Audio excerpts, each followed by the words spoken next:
Question number 10 हमने आपको बता दिया है। क्वेश्चन नंबर 11 भी जो है वो सेम मेथड से होगा।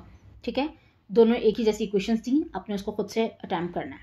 अब हम आते हैं नेक्स्ट टाइप की तरफ, विच इज़ एक्सपोनेंशियल इक्वेशन। ठीक है, ये सब इक्वेशंस में स्टार्टिंग के स्टेप्स में थोड़ा बहुत चेंज आपको करना पड़ता है। उसके बाद लेट करने के बाद इक्वेशन जब बन जाती है क्वाड्रेटिक, तो मेथड सेम है, और फिर लास्ट में जब पुट करते हैं तो थोड़ा सा मेथड चेंज होता है आपका।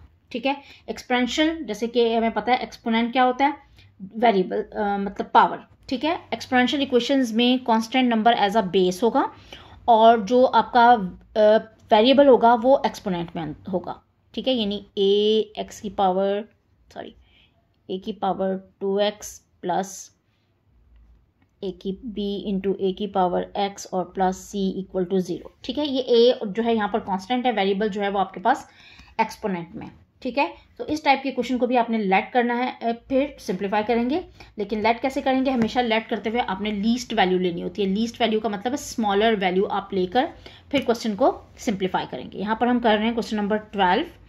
क्वेश्चन नंबर 12 आपके पास है 4 इंटू है ये। ठीक है, ये पॉइंट नहीं है, 4 इंटू है 2। अच्छा, पॉइंट जो होता है वो हमेशा सेंटर में होता है, और इंटू जो होता है वो उसका डॉट नीचे की साइड पर लगता है। 2 की power 2x plus 1 minus 9 into 2 की पावर x और प्लस 1 इक्वल टू 0। ठीक है, this one is the exponential equation. ख्याल रखना होता है कि दोनों टर्म्स के अंदर आपके पास जो कांस्टेंट बेस है वो सेम होने चाहिए। अब यहाँ पर जो बेस है इसमें दो टर्म्स हैं, तो इसका मतलब है इस बेस को हमने ब्रेक करना है और फिर हमने इसको सिंप्लीफाई करना है।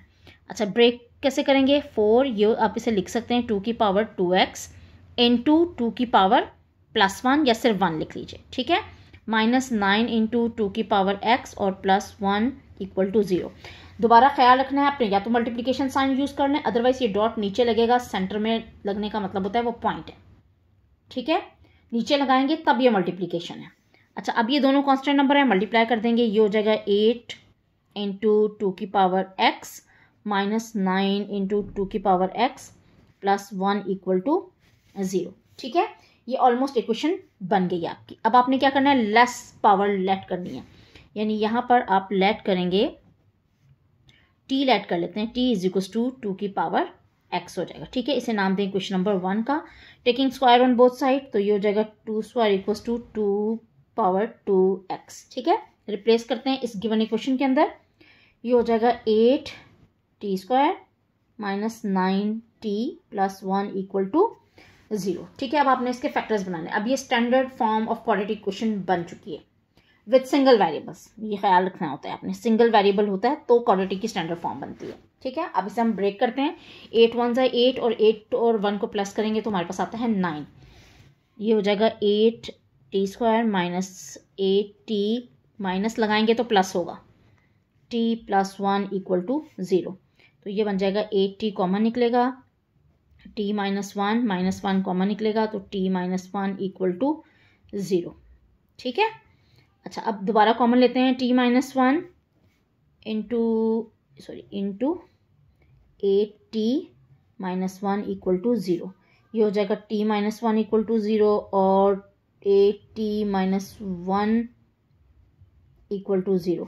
यहाँ से t की वैल्यू आपके पास आ गई है 1 और यहाँ से t की वैल्यू आ गई है 1/8। ठीक है जी, ये दो वैल्यूज़ निकाल ली है मैंने। निकालने के बाद अब हम जा रहे हैं आगे मज़ीद सिंप्लीफाई करने। अब हमें क्या करना है, जो हमने लेट की थी टर्म, अब आप वहाँ पर ले जाके पुट करेंगे।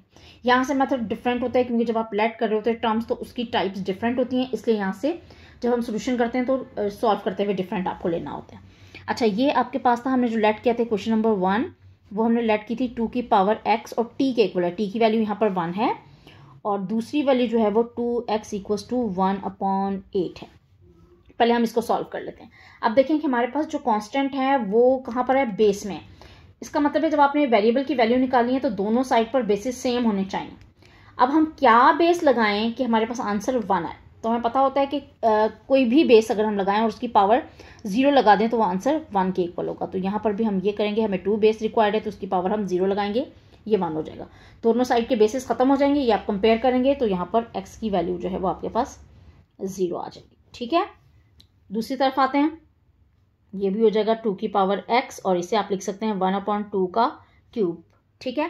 लेकिन यहाँ पर पावर क्या है, नीचे है, आप उसे ऊपर ले जाइए तो ये हो जाएगा 2 की power x is equal to 2 की पावर -3 हो जाएगा। ठीक है, बेसिस सेम है, पावर्स कंपेयर करेंगे, x की वैल्यू आपके पास आ जाएगी -3।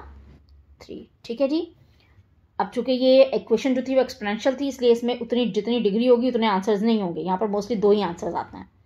2 आंसर्स आपके पास आ गए हैं 2 एंड -3। ठीक है, ये हमने कर दिया है एक क्वेश्चन और।